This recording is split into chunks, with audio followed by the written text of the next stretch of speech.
Namo tassa bhagavato arahato samma sambuddhassa. Namo tassa bhagavato arahato samma sambuddhassa. Namo tassa bhagavato arahato samma sambuddhassa.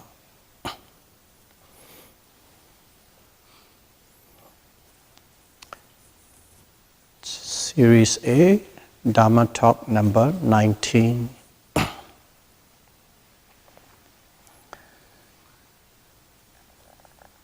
Our talks are totally focused on the Satipatthana Vipassana, mindfulness insight meditation.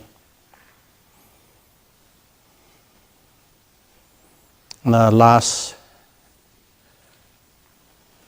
18 weeks, we were discussing about this meditation. When one is practicing, it is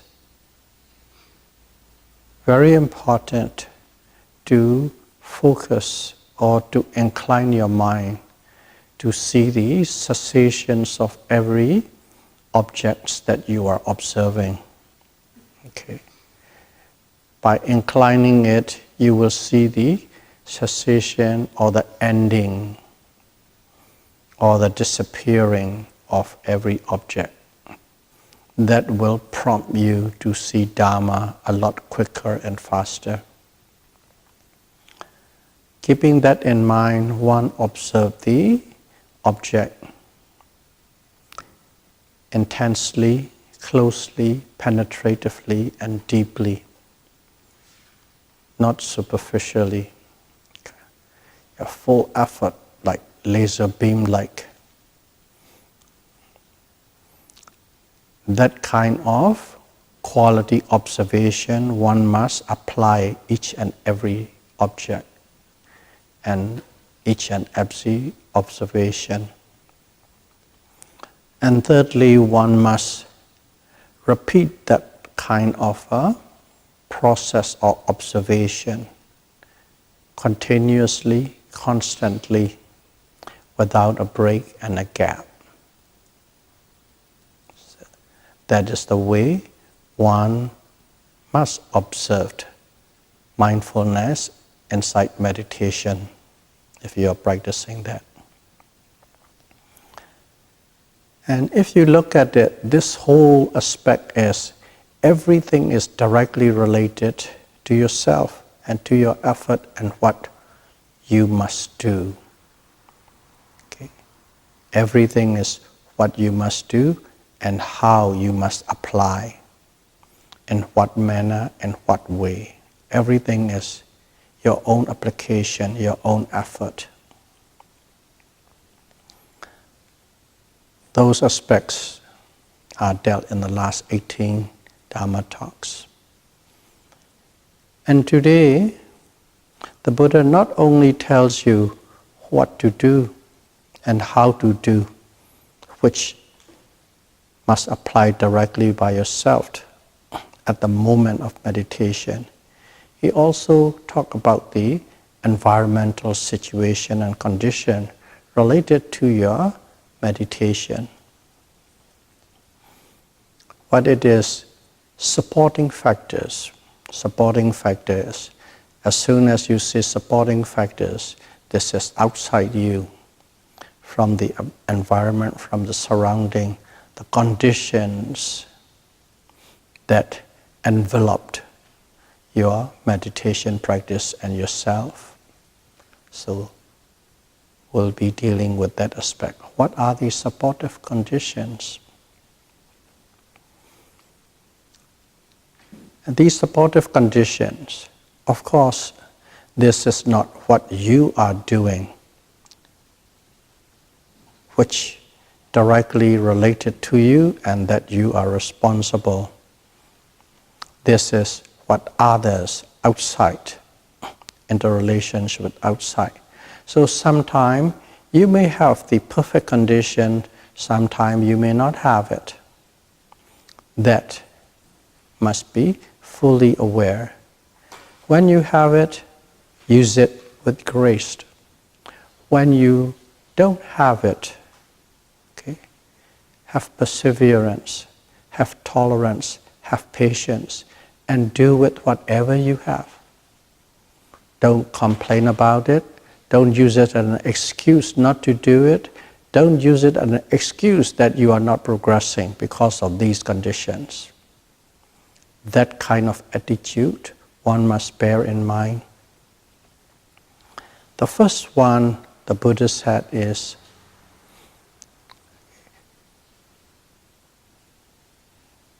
awasa sappaya. Awasa is more or less, it's more like a shade. Okay?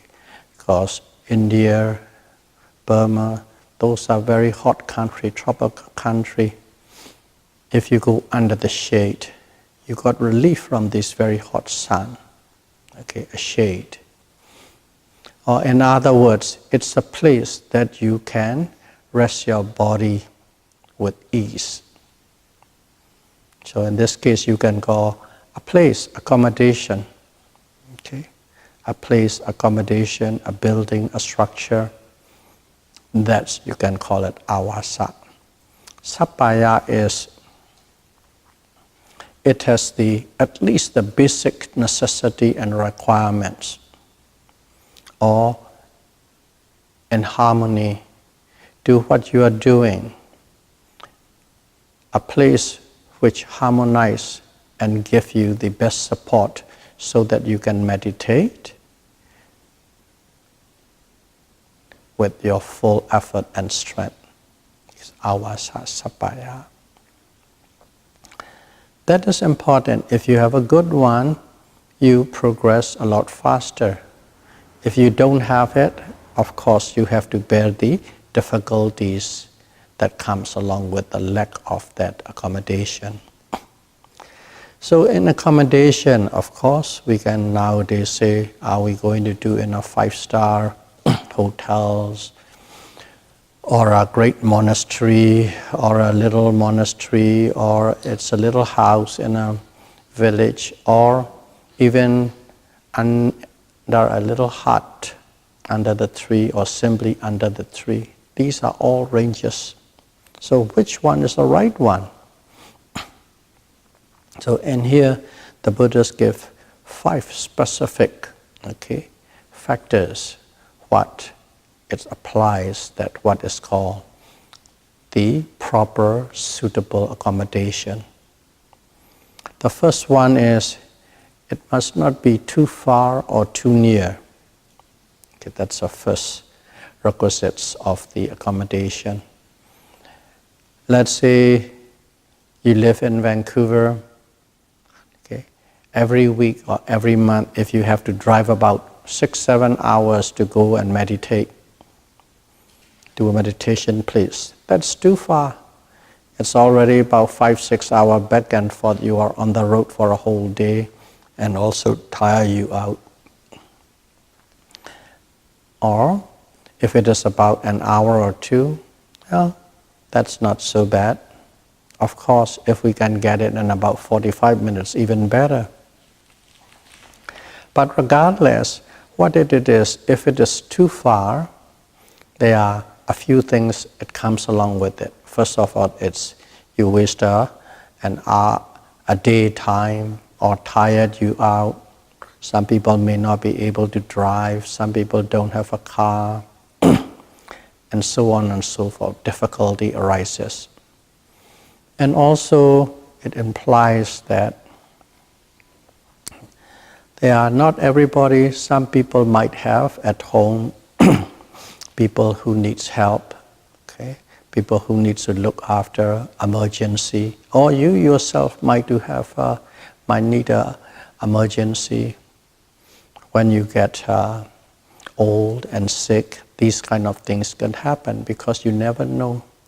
So these kind of situation, if you are not too far, whenever these things happen, you can have an easy access within a short period of time.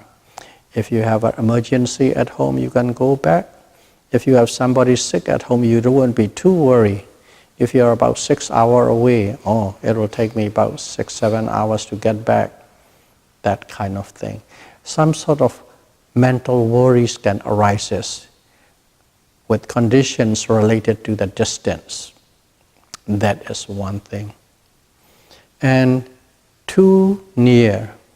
When it is too near to where you live or where people live, what happens is, number one, a lot of your people, relatives, friends might or can come and visit you because easy access. A lot of people will visit that place. So in other words, it becomes a disturbance. So choose a place which is not too far or too near. And number two is noises. See, in modern day is the traffic, okay? Whether it is planes or trains or car, and in the olden days too, a caravan of carts or chariots and so on. These kind of traffic noises can be quite a highly disturbed. And also the place where you are, is it quite close to a bazaar or market or so on and so forth, where there's a lot of constant heavy noises are going. So less in noises. If you can get almost silence, that's perfect. So that is the number two requirements for a good accommodation.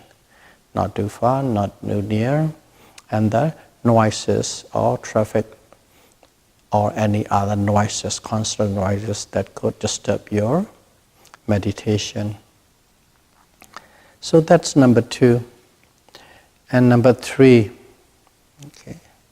Number three is less disturbance from insects and bites and so on. Insects and bites is,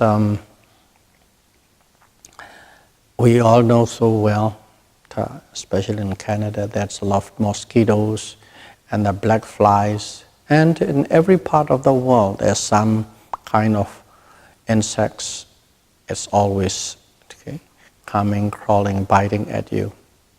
It doesn't hurt you. It doesn't make you severely to go into a hospital or so, but these things really irritate you, like even mosquito bites. After a while, you have what happened?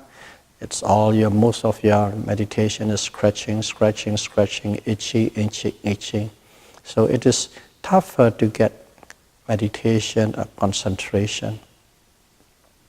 So these insect bites insects or mosquitoes must be less, or you must have a protective nature. And we are all talking about meditation buildings and center, because in the modern day.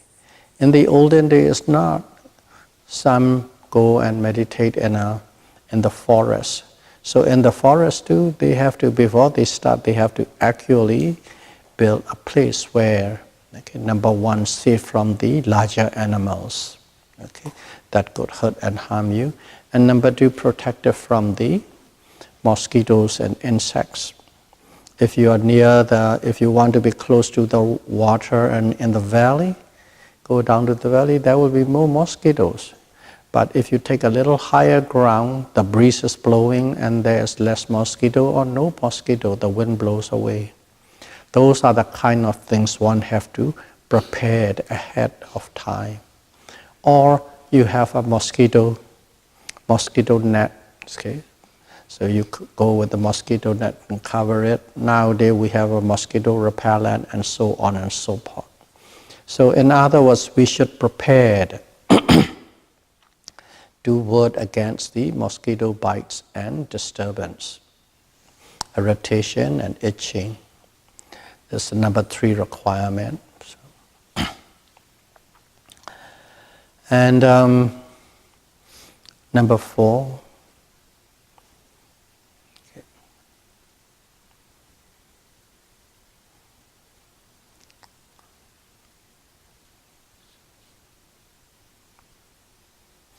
my minds keep on slipping. And number 4 is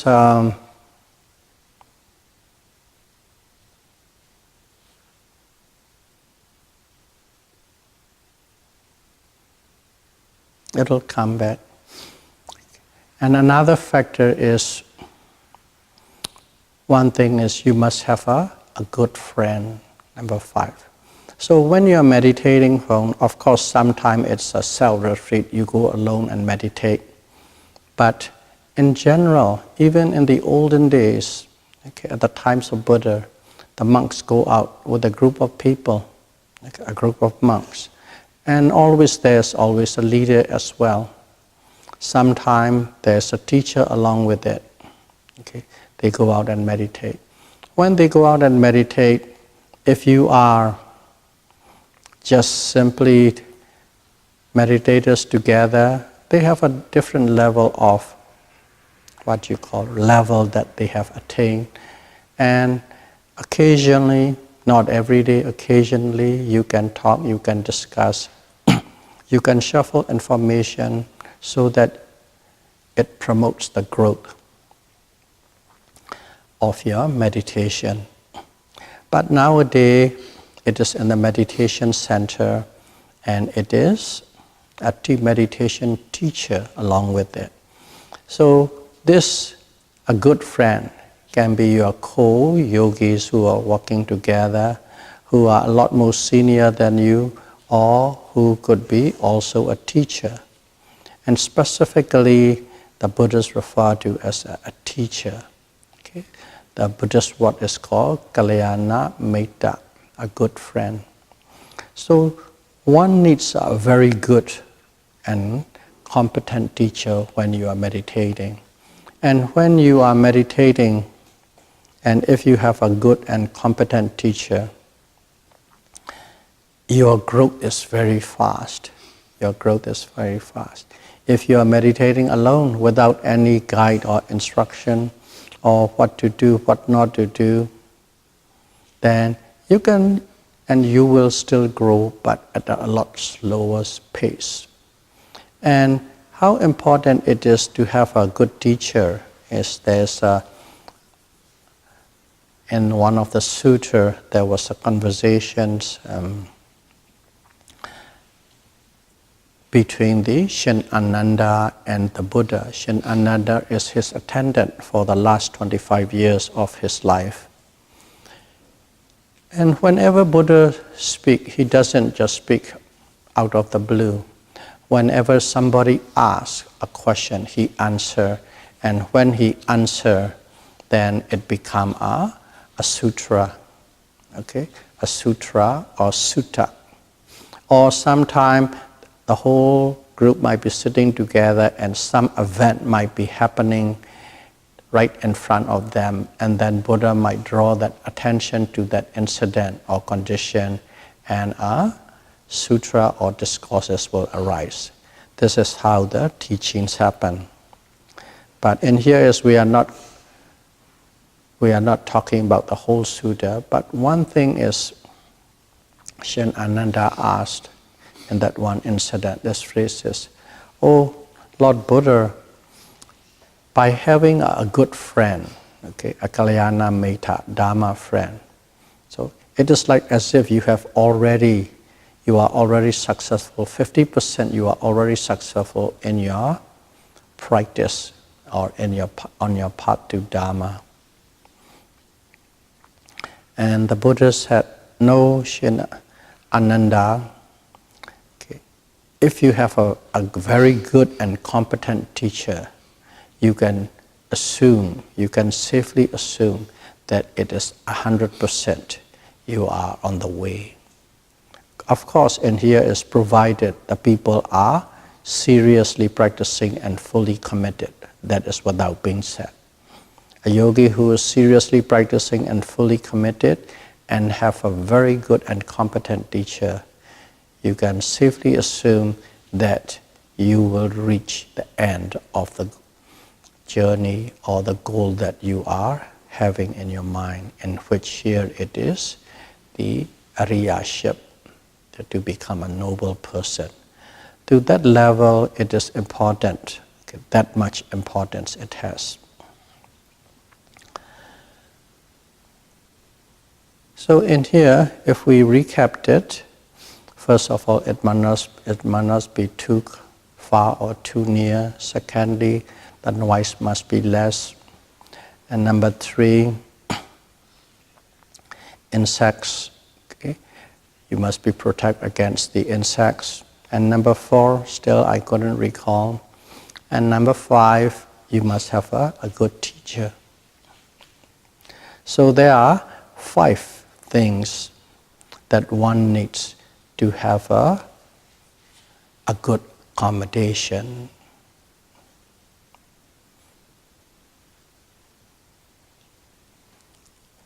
Number 4 is requisites. Number 4 is requisites. The place must have a proper requisites, food and lodging and water and so on, that you use and you apply every day. That requisites must be there. So as long as you have these 5 factors or 5 requirements are there, you can consider that is a good accommodation for you to practice meditation. So in here, what is a good requisites, or what are the necessity of a good accommodation or a place? And in here is, first and foremost is, that place have a good place to sleep and also to eat food requirements. Food must be reasonably good and easily available. The place for accommodation, sleeping, eating, and all other facilities that you need, that a person needs on a daily basis, they must be pretty well provided in that place or available in that place. So nowadays we don't have to worry too much about it. In the meditation center, what happens is they all provide it all the time.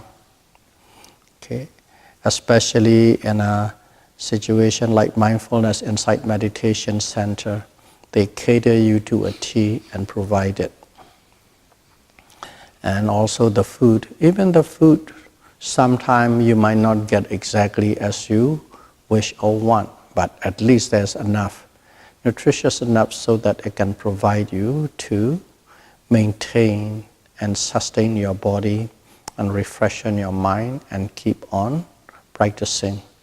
So those are the 5 types of requisites that one needs for sapaya, awasa sapaya, proper accommodation or a place to practice. And if you have them, they are the supportive factors. As we started from the beginning, if you have them all, it's great. But if you don't have it, that's whatever that is, that's a choice. If something is lacking, you must bear, you must be patient, and you have to practice. Do not use as an excuse for not to do, or do not use as an excuse for not you progressing. So that is the first supporting factor. So in here too, there's one as far as the accommodation is concerned. The Buddha's expounded in length.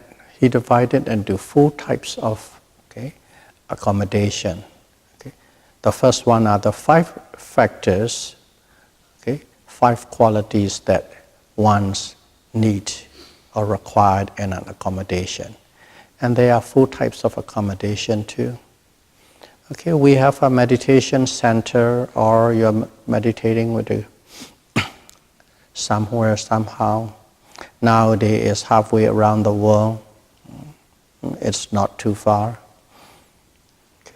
By our standard, of course, before you leave, you make sure there's you do not expect any urgency or emergency to come right back from around the world. Anywhere that one wish to go and meditate, we can meditate. Accessibility is there, but decision one has to make. Okay, use your common sense and make that.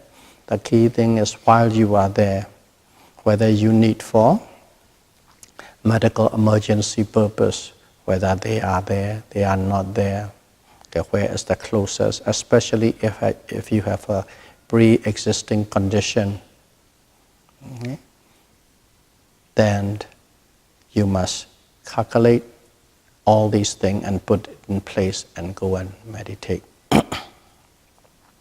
So not too far, not too near is nowadays it could be halfway around the world. For some people it might be too far. Some people it's okay. You have to make sense out of your own condition and go. And also medical facilities, how it is, what kind of prevention, what kind of medicine to take, these kind of things has to consider. And you go and meditate. And when you meditate these places, okay, there are so many places. Okay, even in Canada, there are so many different groups and places. In US, you go, even within the same tradition, mindfulness, insight meditation, you can have here. You can go to states and meditate. You can go to Burma or Malaysia or Thailand or Singapore or Indonesia and so on. Right now, one of the yogis is meditating in Malaysia, and another one of our yogis is meditating in California, San Jose. It's different places, but they are all mindfulness insights group. And when you are meditating those things, okay, especially those people who like to go and meditate in all different places, okay, some don't, some do, but if you do, when you go and meditate, in some places you will find that your meditation, you don't progress. You've been meditating there for a week or two. There's no progress. Okay, assuming you are putting effort, assuming you are doing correctly, okay, as correctly as you can. But there's no progress. And also, all the requisites are very sparse. Okay, not enough food, not enough the right food. Okay. And in Burma, there are monasteries and monastery. Some monasteries, everything is overflowing. Some monastery, they cannot even sustain one meal a day. It's quite difficult. So, quite difficult because it depends on the karma of the abbots, of the monks who is operating that center. Based on that, these requisites are plentiful or these requisites are rare. Some abbots or monks doesn't have good karma, so there's not much requisites, people donating. Some has like overabundant, overflowing. These are all the karmic, okay, product of these monks or the abbots who are operating that area. Based on the parami and based on what they have done, there's plentiful or very rare. You can find many places there's quite a distance. Just like in a life, daily life in a human, there's very poor people, homeless, not enough food, and there's billionaires and billionaires and billionaires. The same thing, these are the products of the karma. The same thing with the monks too, the same thing with the monastery. So a place where you went or where you're going is very poor in requisites as well as you are not progressing. If that's the case, the Buddha said, you may leave that center at once. You may leave that center at once. You don't even have to say, okay, I'm leaving. Okay, if there's no way, you just simply pack and leave because that is not the right place. Requisites are small, so you have a great hardship in your meditation. You are not progressing because whoever the teacher who is teaching you is not competent enough or does not have enough knowledge or in fact does not even know how to instruct you properly, even though you are putting a great effort. So you don't have the right teacher or even say wrong teacher, you don't have requisite, leave that place at once. That's Buddhist words. And then there's another type of accommodation. That another type of accommodation is you go there and you meditate. You meditate, and what happens is there's plenty of requisites, plenty of food, and whatever the requirement means, mattress, pillows, mosquito nets, good showers, good soap, air condition, and so on and so forth. There's plenty. Okay? But you practice and you practice and you practice. You do not progress. Subject to that you are really putting effort as being instructed. As always subject. On your part, you are not failing. Okay? It is only the environmental part we are talking about. You are putting great effort with great saddha, great faith and confidence. But no progress, but you have lots of food and everything is very comfortable. You can just drift it there for another 2-3 months and come back after 2-3 months enjoying the facilities but without any growth in your meditation. And if that's the case, what the Buddha said was, that center you must also leave, but saying properly saying and giving proper respect to the abbot, to the management, saying thank you very much, okay, you guys help a lot, provide us all these great things, but for some reason or the other I have to leave. You have to say that you are leaving. You cannot just pack and go, because they have provided you at least with material requirements. It's only the mental food that they cannot provide. One must leave after saying goodbye. That is the second type of accommodation.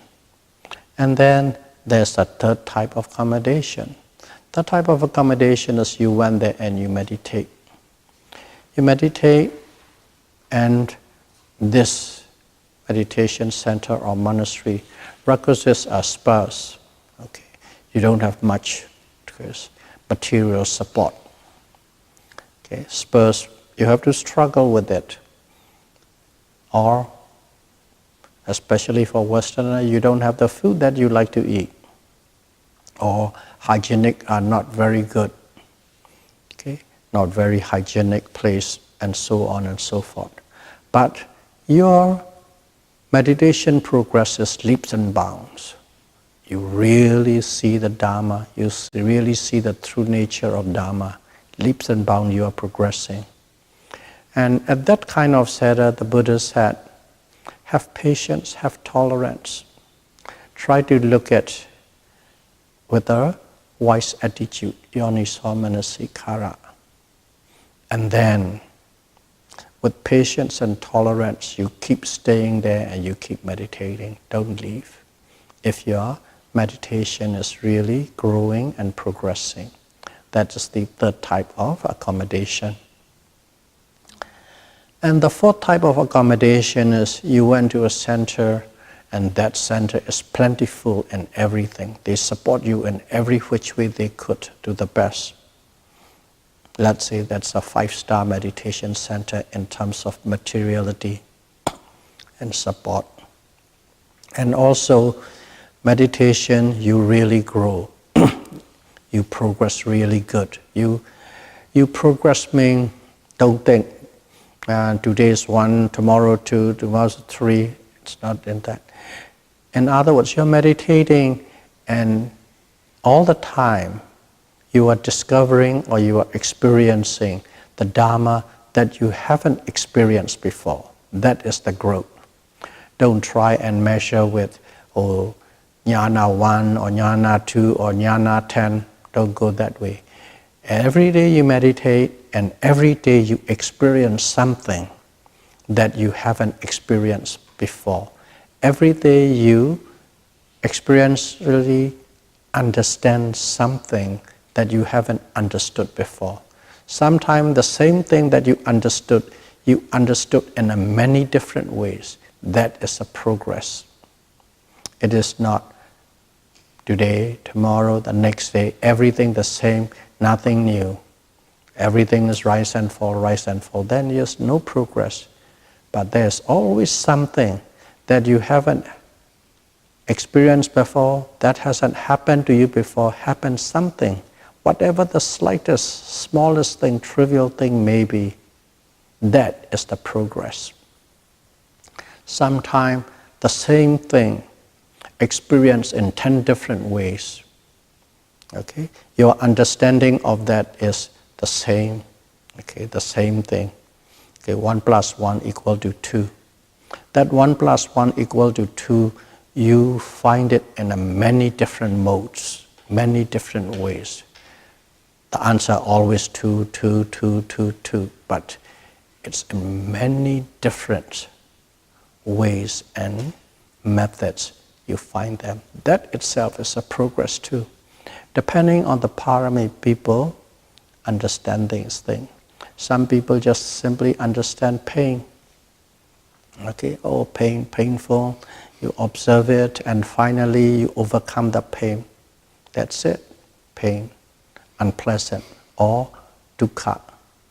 And some people, the same dukkha, you understand with pain in a many different ways of pains and in a many different modes, many different directions. It is not the same, but the essence is you understand the pain, but in so many ways. Okay? And all these depends on the parami of the person. Some people, their parami is they try to specialize in, let's call this for lack of a better word, no, simply just it is pinya, wisdom. They like to pursue, okay, not only understanding, okay, not only experiencing, not only attaining ariyaship or the end of suffering. In that process, they really like to understand in many different ways. Let's say so that they can write 3 theses out of it. That kind of thing, because that person is pursuing, his parami is specializing in pinya. And these people experience different way. And another person specializes in some sort of a mental power, and they specialize in mental power. The same thing, anicca, dukkha, anatta, you understand and experience in many different ways. Some people, they don't specialize anything. They simply just anicca, dukkha, anatta, and they don't have any sort of special experience. Special in that way is in a descriptive way. But their experience is simple. They see this nature of impermanence. They see this nature of suffering or unsatisfactoriness in a very simplistic way, in the most simple form, the way we are talking. Okay, rising and falling, it rise and it disappear. That's it. Nothing more than that. But some people has a many different unique way or with many special effects, that kind of thing. And all depends on your parami, all depends on that individual specialization or pursuit from lives to lives. So don't try and compare your experience with other experience. But at the same time, without going into grasping, without going into craving, you can discuss about these things and listen to it. Eventually, it is just a matter of understanding the 3 characteristics of mind and matter: lobha, anicca, dukkha, and anatta. So keep that in mind. Don't think You have to experience like the way the other person have to experience. So those are the little things when you are practicing should bear in mind. I have some yogis who try very hard, and that person is experiencing in a very natural and normal way. It is very good, very satisfactory. But that yogi heard so many stories from other yogis who experience, and that yogi thinks, I'm not growing, I'm not progressing, and leave. There's nothing a teacher can do rather than keep on explaining, no, you are doing well, but they cannot be satisfied with the simple, very most simplistic understanding of anicca, dukkha, anatta. They think these kind of special effects, experience has to happen, and they got discouraged and gone. Sadly enough, but there's nothing one can do, because eventually it depends on your own decision. So those are the kind of things.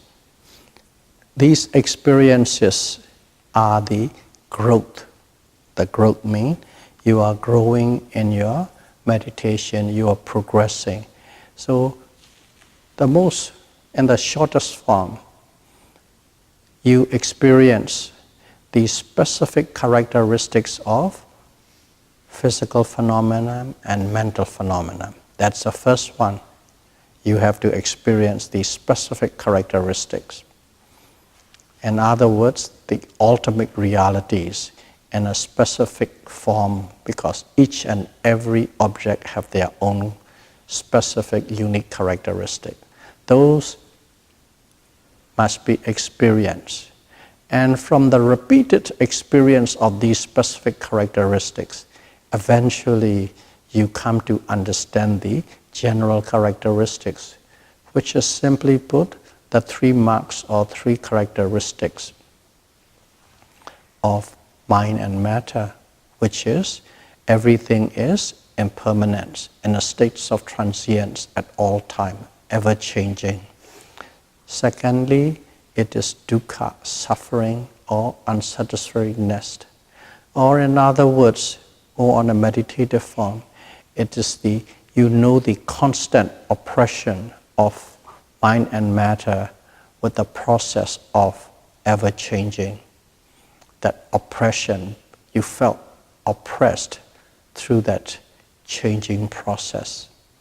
And thirdly, you began to see this mind and matter as simply a phenomenon, simply a natural phenomenon. This is a physical phenomenon, this is a physical process. This is a mental phenomenon, that's a mental process. And everything is related, linked with the law of cause and effect. That's it. And that understanding, they are simply a process, they are simply a phenomenon. Everything interwoven through cause and effect, cause and effect. But other than this, there is no self, there is no soul, there is no individual, there is no personality, there is no being. And these self, a self or a soul, personality or individuality or beings, are the concept we applied to this physical and mental phenomenon operating under the law of cause and effect. And as we don't truly understand this operation of physical and mental phenomenon under the law of cause and effect, but they are in such a speed that is incomprehensible. There is nothing there is to measure it. And we believe that the same thing, the same phenomenon, the two phenomena as a self, a soul, a person, a being, or an individual. That's anatta. Okay. Basically, the other one is atta. Atta means a self, a soul, an individual, a person, personality, a being. That's atta. And what the Buddha is. Buddha doesn't discover anything new. The same thing, what everybody call as atta. The Buddha said, no, that atta is not an atta. It is a phenomenon. It is a process. He just simply don't declare it as a phenomenon and a process. He explained in detail how the workings of this nama and rupa are. He showed it. He explained it. And not only that, he showed and he explained it. And he gave you a method to practice so that you can personally experience what he had explained. And only then he considered that you truly understand.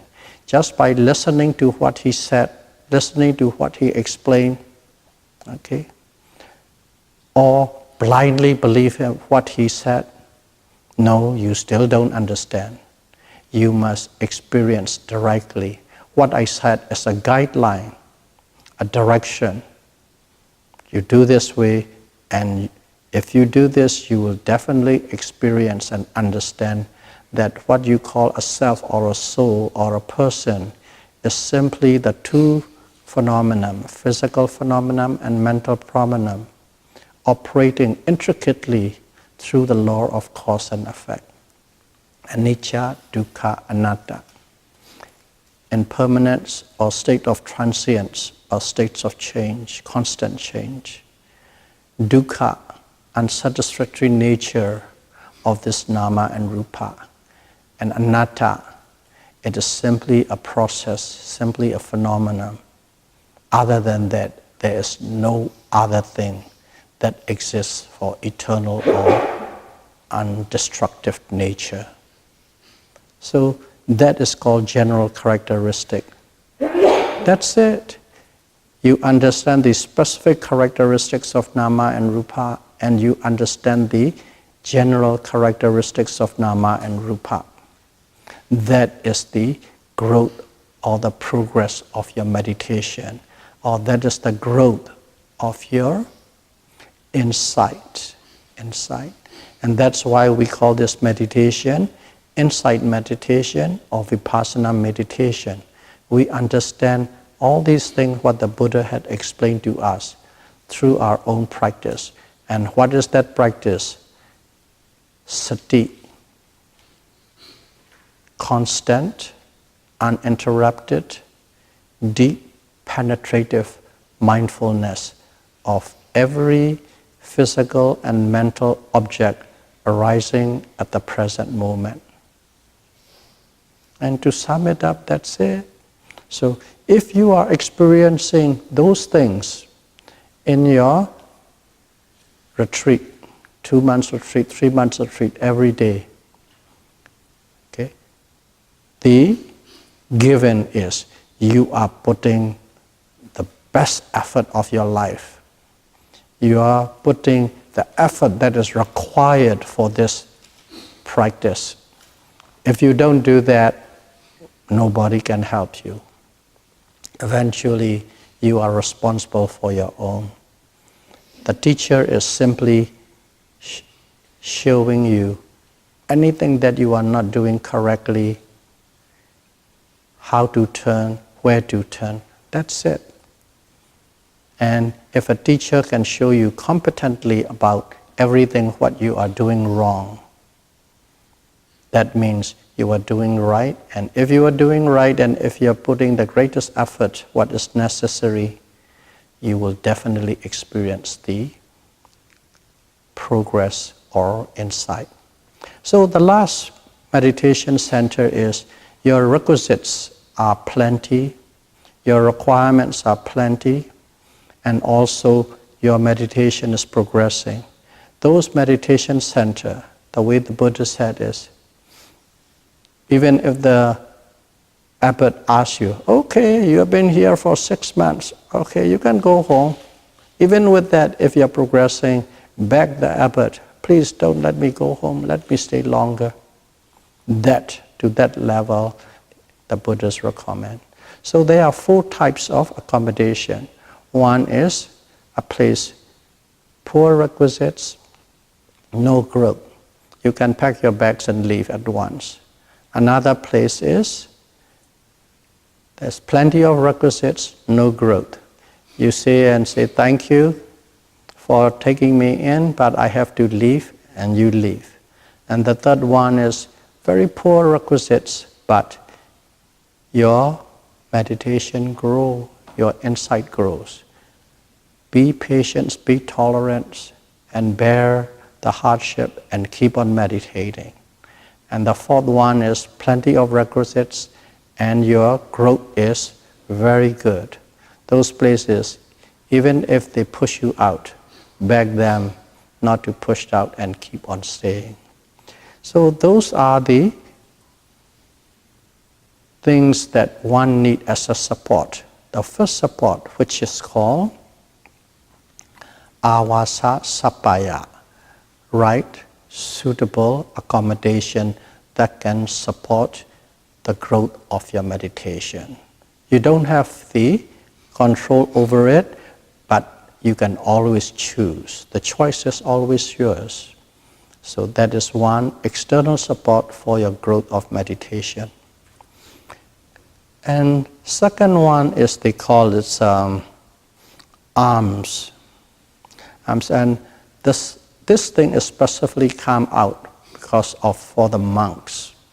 For the monks, especially in the olden days, okay, the monks they don't have any belongings other than the clothes that they wear, the robes that they wear, and the alms bowl and the little rope around, and also the water strainer, needle and thread, and a fan or something to put a shade over your bald head.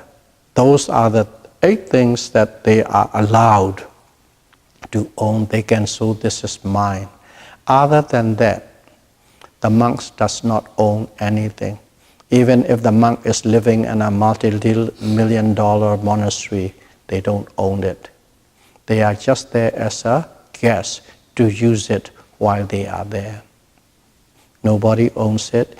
In a Buddhist sense, the public owns it. So those are the 8 requisites the monks are allowed to have. So in here, whether you stay in a monastery or especially if you are meditating, when you meditate, usually the monks don't stay in a monastery. The monastery is a place, there's a heavy traffic. All the people comes and goes, they ask, they come in, they want to pray, they ask you to come for the funeral or for the birthdays, and so on and so forth. It's a very busy place, and they cannot say no to people who come and ask help and guidance. And every full moon days and every half full moon days, they have to give Dhamma talks and precepts and so on. So when a monk stays in a monastery, they do not really have time for themselves. So they usually go away from the monastery and then go and find some place which fills with the 5 requisites. Okay, the first 5 requisites. Not too far, not too near. This far and near is what? It is, they have to have food. Okay, when you are not staying at the monastery, they have to have food, and for that food they have to go to the nearest town or a village for the alms round.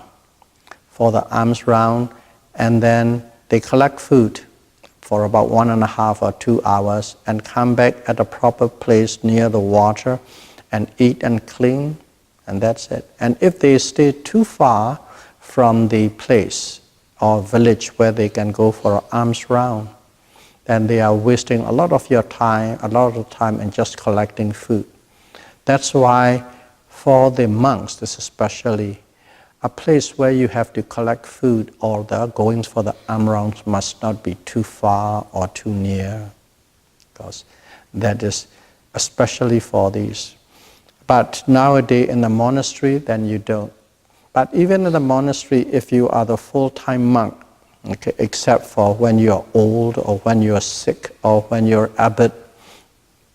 Other than that, according to the Vinaya, which means the disciplines and rules the monk has to follow, they have to go alms round.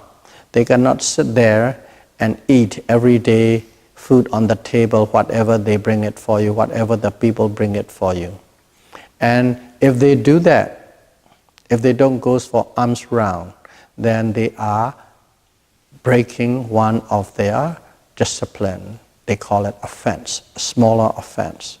But if a people purposely invite it, then you accept it. You don't have to go to alms round.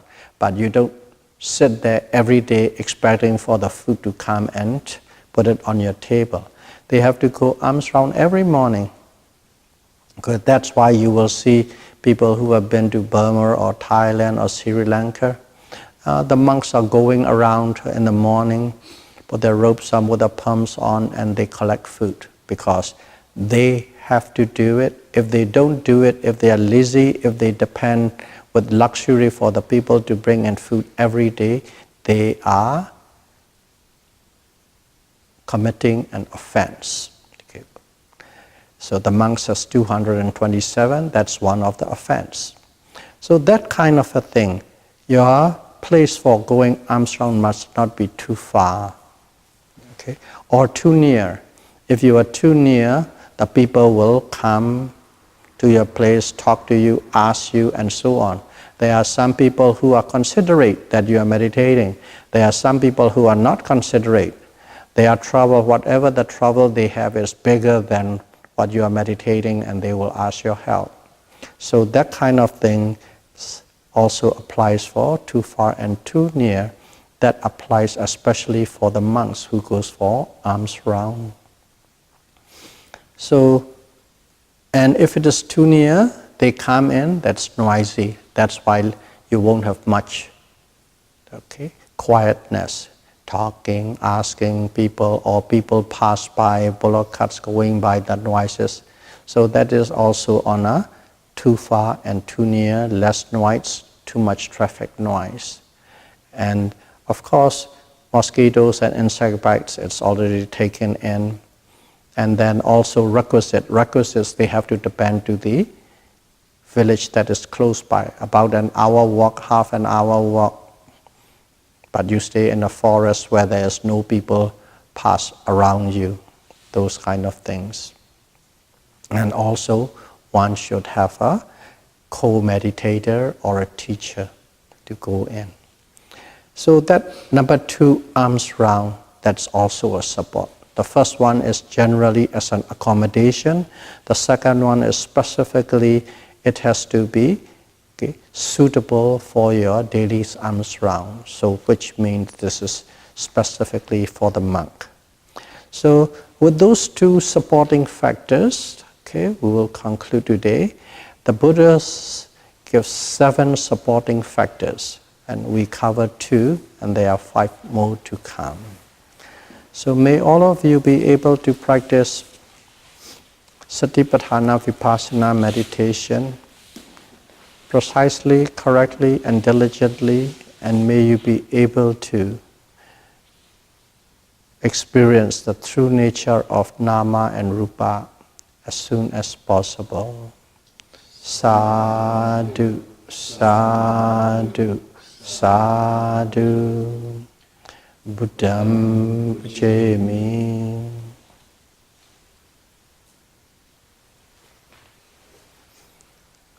Dhammam Pujami.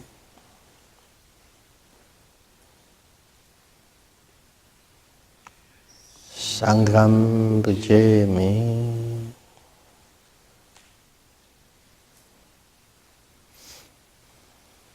Thank you very much.